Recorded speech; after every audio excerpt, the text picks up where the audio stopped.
welcome back to Cinema Corner. I'm Blake, and I'm here with my co-host, Josh. And today, we're reviewing a movie that continues a shriek that we've been on, and that is Den of Thieves 2. Movie that came out of nowhere.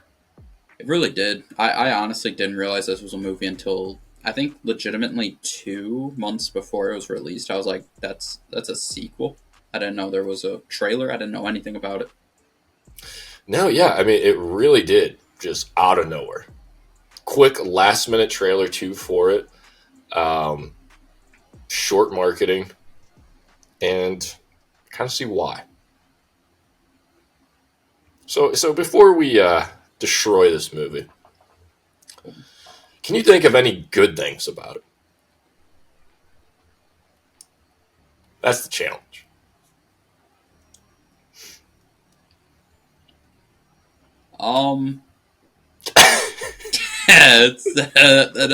That's a tough question. For sure, a tough question. Oh, man, I think at times the comedy was pretty funny. There were some pretty funny moments at times. yeah, very early on in the movie, but then after that, it was all business, and it was not good business. Let's just jump into it. Let's just be real. This movie was a letdown. I think we both were going into this kind of excited, and it was just so meh. We only got one heist throughout for the whole entire film. Well, I mean, you could argue the opening sequence, that heist in a way, just them stealing the diamond. Oh, I guess, yeah, but that was so short and quick that it was nothing. I mean, nothing compared to the first one, where it just really gets into it. Yeah, so I'm saying just one. For the whole entire film, you get one heist, and it was very slow. 100% way too slow. I mean, yeah, I do appreciate it that in both films, I mean, that's kind of the thing of them really trying to get into the details of heist, but they kind of lost the idea of making a movie in this one and got way too into the details, and the pacing was horrendous. And you can't do that when you're introducing a bunch of new characters and a new cast, and you're only bringing over two guys over. And you're also kind of completely rewriting those two characters at the same time. So it's really a whole new cast, and you're going to have it super slow that mainly is about the details of the heist. So it just did not work at all. I think I'm just going to go on my ramble. My biggest gripe with the film, okay? There's people, if you've seen this movie, you're going to see it now. Haven't, you'll never watch it. Doesn't matter. My biggest gripe is the ending is shit. It's so bad. It is so bad. The fact that Nick just goes and, changes sides, 3 times in a matter of 5 minutes at the end was so annoying. I mean, it went from, oh shit, he fucking got him, and I was kind of hoping that he was actually just playing the long con here and was just screwing over his boy. But instead, he gets in his feels at the end, and it was feeling bad about arresting them, even though they had this whole cat and mouse conversation about their lives and about how, which wasn't a good backstory. We've talked about that when it comes to Nick.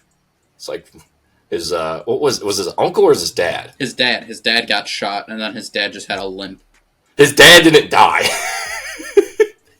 It's yeah, my father had a limp, so I just wanted to put people in jail for the rest of my life. It's okay, whatever, man. I mean, Jesus, dude. Even Spider-Man had a better comeback against someone that did his uncle wrong. Jesus.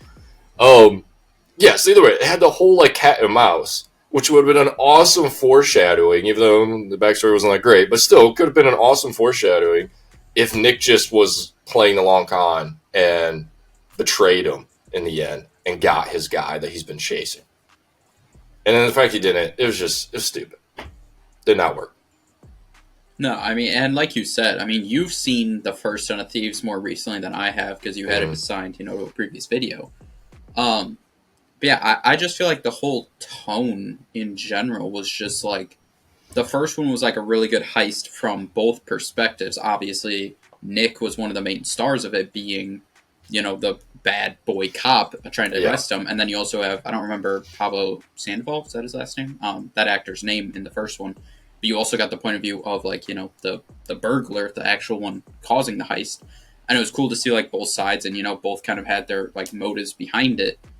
And, like, this one just kind of felt like it had a lot of, like, Fast and Furious 5 feel to it of, like, oh, we pulled together the team of, like, the best specialists in this, and we're going to pull off this heist, and we're going to have banter in the actual group of, like, how we're going to pull this heist off. And it was just, like, the first one was so good because you got both perspectives. You could see both sides how they were doing it, and it was, like, well thought out what they were doing. And it was interesting from both perspectives, as well as having good action scenes and, like you said, several different heists and stuff going to keep you entertained. And this one was like a buddy cop kind of movie, except instead of being buddy cops, buddy burglar kind of movie. It was like you had one big one. You had them bantering in the group a lot. It was just like it wasn't nearly as interesting. And it's like it just really, I felt tonally was very different than the first one. The first one was just it's, in my opinion, one of the better heist movies in general. And this one just feels like they really got away from the plot of the movie being a good heist movie. It just seemed like there's so much extra stuff, and the love interest of the one girl and stuff. It was just like I don't care for any of this. I wanted a good heist movie. The heist at the end was somewhat interesting, but not anything very crazy at all. It just really was lackluster in a lot of different areas that, like you said, if you've already seen this movie, you're probably not thrilled with the fact you've seen it. And if you haven't seen this movie, I highly doubt you're going to get around to it. When it hits streaming services, you might turn it on once.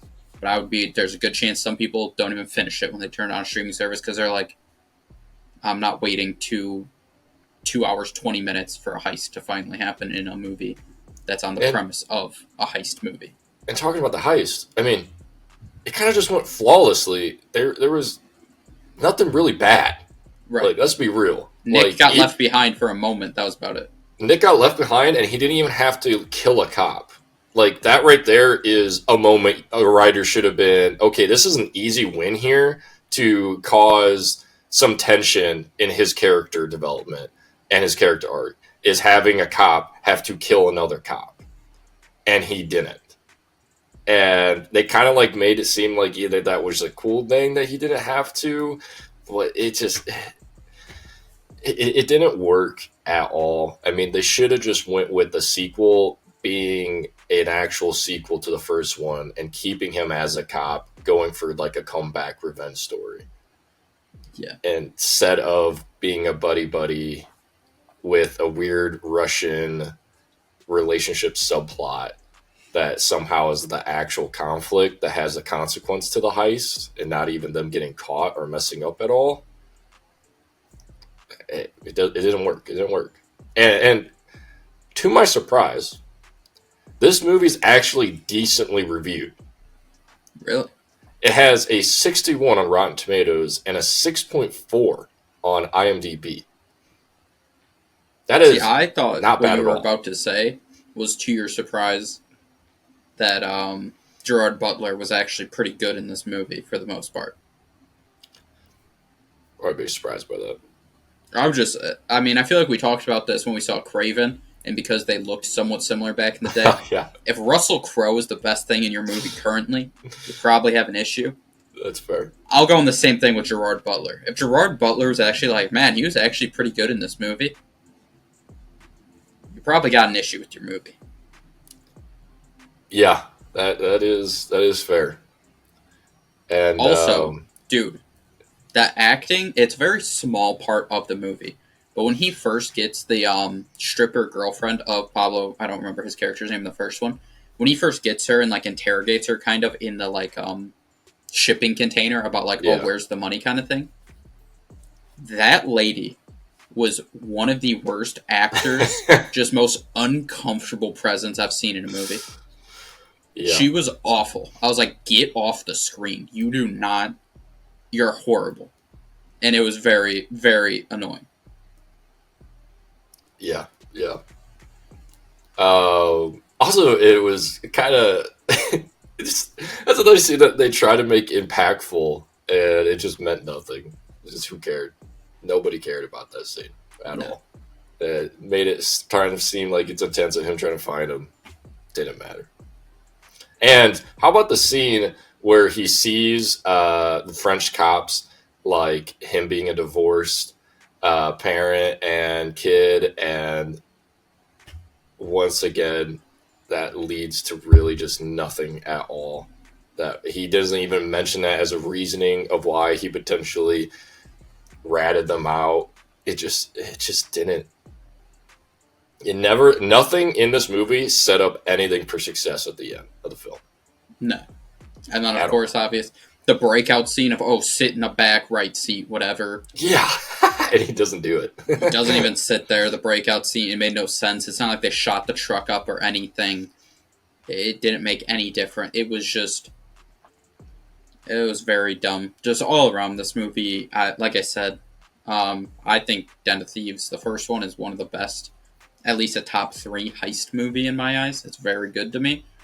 And this one coming out of nowhere was kind of cool because I was like, I can be excited, and I quickly get the sequel. Cool, because I didn't know what was happening. And then I was just like, I should have known. Why. That movie didn't need a sequel. It definitely didn't need one 7 years later. No. And it just did the classic Hollywood thing of not good. Nope. And that's why I rated it a 4 out of 10. Maybe even that was a bit too high. I think that what contributed to that was the shriek of bad movies we saw before it. It was watchable. That's the best thing I can say. Yeah, see, I went 5 exactly. Because I was like, Really? This movie wasn't anything special. But at least, as much as I don't have things to, super praise this movie about, I also don't have, a whole bunch to, massively hate it to drop it low, Yeah. So I'm kind of like, it was definitely a movie. So I'm like, a 5 just feels so fitting of yep, that's a movie.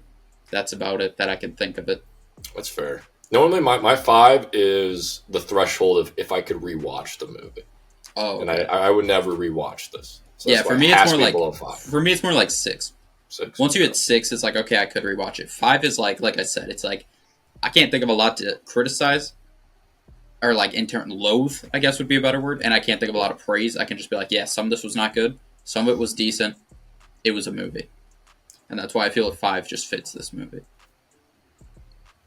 But fair enough. Den of Thieves, Pantera, I believe was the name. Yeah. If you saw it, let us know in the comments down below. If you haven't seen it, don't worry. Don't worry about this one. Unfortunately, we're kind of on a streak of that. Hopefully it'll break one day. That's going to be it for this video. As always, subscribe to the channel, like the video, and we'll see you guys in the next one.